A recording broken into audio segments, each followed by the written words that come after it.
আসসালামু আলাইকুম। কেমন আছেন আপনারা? আশা করছি ভালো আছেন। আমিও আল্লাহর রহমতে আলহামদুলিল্লাহ ভালো আছি। ডিম বুনা নিয়ে চলে আসলাম।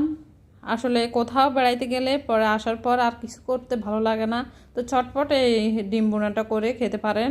খুব বেশি মজা লাগে। আর এই ডিম বুনা দিয়ে ভাত খেয়ে নিতে পারবেন পেট ভরে। গরম ভাতের সাথে কিন্তু খুবই ভালো লাগে। তো আর কথা না বাড়িয়ে আমি মূল রেসিপিতে চলে যাচ্ছি। রেসিপিটা ভালো লাগলে লাইক কমেন্ট শেয়ার করবেন, আর আমার চ্যানেলটা সাবস্ক্রাইব করার উপযুক্ত মনে করলে সাবস্ক্রাইব করে দিবেন, দিয়ে পাশে থাকবেন। চুলায় একটা কড়াই বসিয়ে দিলাম। কড়াই গরম হয়ে যাওয়ার পর পরিমাণ মতো তেল দিয়ে দিচ্ছি। তেল গরম হয়ে যাওয়ার পর দিয়ে দিচ্ছি পেঁয়াজ কুচি। আর এখানে আমি পেঁয়াজ কুচি নিয়েছি, আর কাঁচামরিচ একটা মাঝখান দিয়ে কেটে নিয়েছি, আর টমেটো কুচি করে নিয়েছি। পেঁয়াজ কুচি তেলের উপরে ভেজে নিচ্ছি নেড়ে চেড়ে, আর পেঁয়াজ কুচি খুন্তির সাহায্যে বাজগুলোও ভেঙে নিচ্ছি। এভাবে নাড়তে থাকবো তেলের উপরে যতক্ষণ পর্যন্ত পেঁয়াজ কুচিটা নরম হয়ে আসে, সফট হয়ে আসে, ততক্ষণ পর্যন্ত। তো পেঁয়াজ কুচি নেড়ে চেড়ে এখন দিয়ে দিচ্ছি রসুন বাটা হাফ টিস্পুন, দিচ্ছি হাফ টিস্পুন আদা বাটা।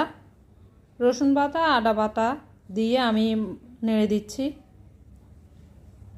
তেলের উপরে একটু ভেজে নিচ্ছি রসুন বাটা আদা বাটা দিয়ে। এখন দিয়ে দিচ্ছি হাফ টিস্পুন জিরার গুঁড়া, হাফ টিস্পুন হলুদ গুঁড়া, হাফ টিস্পুন লাল মরিচের গুঁড়া। জাল আপনারা যেভাবে খেতে চান ওই পরিমাণে দিবেন, মানে যেরকম জাল পছন্দ করেন ওইভাবে দিবেন। তবে আমি জালটা কমিয়ে দিয়েছি যেহেতু আমার বাচ্চারাও খাবে।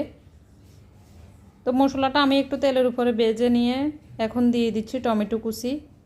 টমেটোটা আমি খোসা ছাড়িয়ে পরে ধুয়ে পরে কুচি করে নিয়েছিলাম, ওটাই দিয়ে দিচ্ছি। আসলে টমেটোর খোসা সিদ্ধ হয় না, তাই আমি টমেটো ছিলেই দিয়ে দিয়েছি। এতে করে খেতে মানে টমেটোটা মিশে যায় আর খেতে ভালো লাগে। আর আমি স্বাদ মতো এখন লবণ দিয়ে দিচ্ছি। দিয়ে এভাবে আমি নাড়তে থাকবো যতক্ষণ পর্যন্ত টমেটোটা গলে যায় তেলের সাথে, ততক্ষণ পর্যন্ত নাড়তে থাকবো। এই যে টমেটোটা একেবারেই গলে গেছে, তেলের সাথে মিশে গেছে। এখন আমি পরিমাণ মতো পানি দিয়ে দিচ্ছি।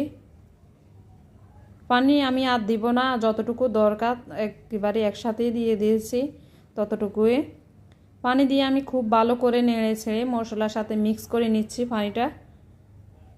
ফিরে আসছি 3 মিনিট পর। আমি 3 মিনিট কষিয়ে নিয়েছি। এখন লবণটা চেক করে নিচ্ছি লবণটা ঠিকঠাক হয়েছে কিনা। তো আমার লবণটা একটু কম হয়েছে, তাই আমি আর একটু লবণ অ্যাড করে দিচ্ছি।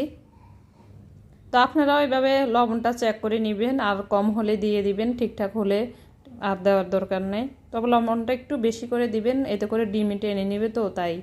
তো আমি লবণটা নেড়ে ছেড়ে মিশিয়ে জলের সাথে এখন ডিমগুলা ভেঙে দিয়ে দিচ্ছি। তা আমি 4টা ডিমে বুনা করব, তাই আমি 4টা ডিমে ভেঙে দিয়ে দিচ্ছি। আর একটু খালি জায়গা দেখে দেখে দিবেন, একটার উপরে একটা দিয়ে দিবেন না, এতে করে একটা একটার সাথে লেগে যাবে। খালি জায়গা দেখে দেখে কিন্তু ডিমগুলা চারোটাই আমি ভেঙে দিয়ে দিচ্ছি। তো আপনারা যত ফ্যামিলি আপনার সদস্য আছে বাসায় ততটাই দিয়ে দিবেন। আমাদের ফ্যামিলিতে 7 জন খাওয়ার সদস্য, তাই 4টাই দিয়েছি। এখন ডাকনা দিয়ে কিছুক্ষণ রান্না করে নিয়েছি। এখন আবারও ডাকনাটা সরিয়ে আর একটু জলটা কমিয়ে নিব। ডাকনা দিয়ে দিবেন অবশ্যই, এতে করে কিন্তু ডিমটা উপর দিয়ে হয়ে যাবে, তাড়াতাড়ি হবে। এই যে আমার পছন্দের জল হয়ে চলে আসছে, আমি চুলাটা অফ করে দিচ্ছি। ডিম বোনাটা হয়ে গেছে, একটা বাটিতে নিয়ে নিচ্ছি। এই যে দেখতে অনেক লোভনীয় হয়েছে, খেতেও কিন্তু অনেক মজা। বাসায় একবার ট্রাই করবেন। আজকের জন্য এখানেই বিদায় নিয়ে নিচ্ছি।